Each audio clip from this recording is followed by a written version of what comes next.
Welcome to my office, also known as the YouTube filming headquarters. I designed this space to have multiple zones and functions. I do all of my daily work here, so I have my desk and my computer, and then over here, which I'll show you in just a moment, is where I have all of my organization, and it also kind of serves as backdrop number 2 for filming YouTube videos and for Zoom calls. I wanted to have a nice backdrop, so it double serves as that. And then I also have an area over here where I designed to be able to film talking head videos and podcast episodes, as well as additional storage. And then over here is the closet that houses so many things. We'll open that up in just a moment. And then over here I have some organization for tripods, paper backdrop rolls, and lighting. Now I wanted to keep everything on the edges of the room as much as possible because I need to have space for tripods and light modifiers. And back in the day I used to do a lot more product photography than I do now. So again, I needed that space to pull out the folding table and get the shots that I needed to get. So today we're filming a video that's already out. If you're watching this video is already out. It's how I package my YouTube videos, but right now we're filming it. So I thought I would walk you through how I set everything up and film the video. So first I'm going to set up my lights. This is the first light that I actually mounted to the wall. I wanted a hair light and I didn't want to have another stand in the frame because this room isn't that big. So I got a boom arm and I mounted it to the wall so I'm able to kind of have less clutter on the floor and have a hair light at the same time. So this just comes out and I could extend it out. And I do this light first so I know where my chair needs to be positioned to get the hair light.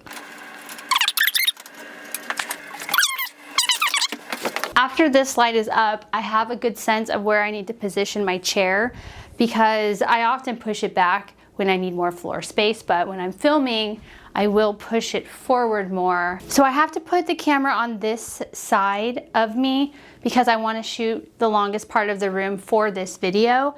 So that being said, I positioned the key light on the opposite side so I'm shooting into the shadow of my face to give a little more dimension. This is a C-stand that I have on wheels. It just allows me to easily move it around the room. I don't have a sandbag on it right now, and we probably won't for this video, so sue me. So this is the IKEA track system that I put up, and I bought some chains to serve as curtain tie backs. So all I do when I need the space, I just put this on and hook it in. And now it's open.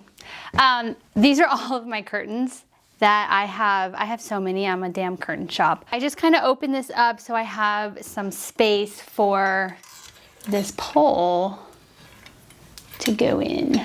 I need my light. For my key light, I use the Amaran 300C. I do have some panel lights, but I like to have the light modifier on this one. The panel lights I don't have light modifiers for those, so we're gonna use this one as the key light.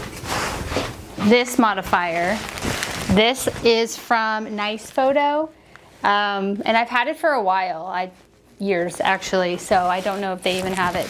But I have double diffusion and I have an egg crate on here to target the light towards my face and get as cinematic of a shot as possible. I had to open my door to make room for the C-stand, and it's so big. Usually I use the smaller soft box or the panel lights, and that's why I need the hair light typically, but because it's so big, I don't actually think I need the hair light for this video. So I'll probably drop it down or use it as a fill light.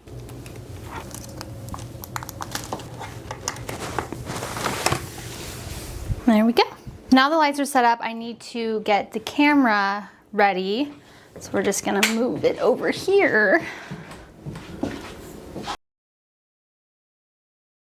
For this video, I'm going to be using the 24-70mm lens on my EOS R6 Mark II.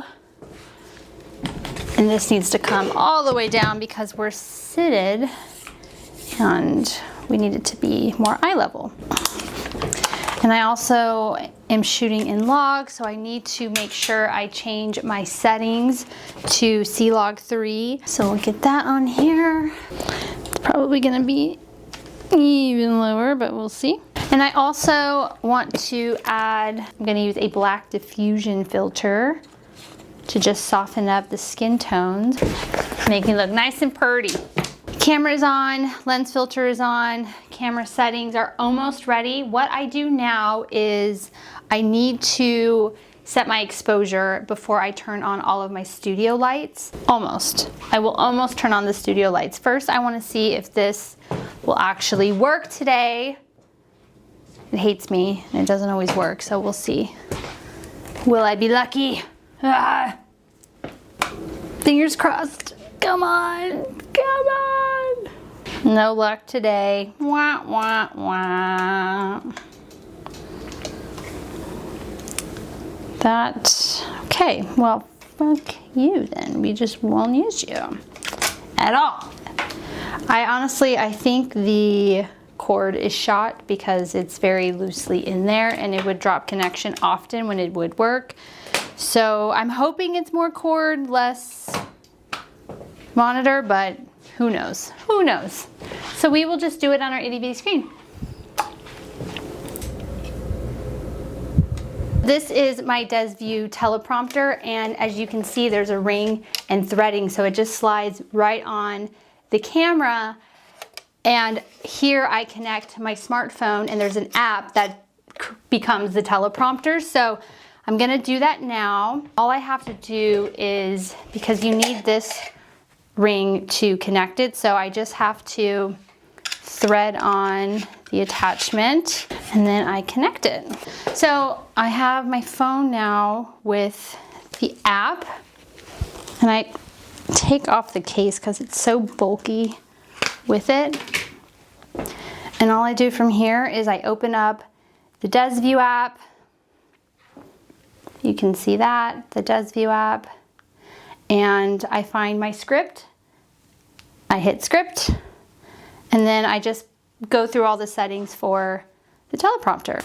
And we are ready to officially start filming. So I like this setup and I'm ready to film my video. So there you have it. That's how I set up my videos for producing these YouTube videos. That could change, but as of right now, this is what I'm using to film videos and podcast episodes. If you have any questions, let me know. I'll be happy to answer. And if you have any recommendations for a better setup or whatnot, just let me know in the comments. Let's talk about it. And yeah, go watch this video.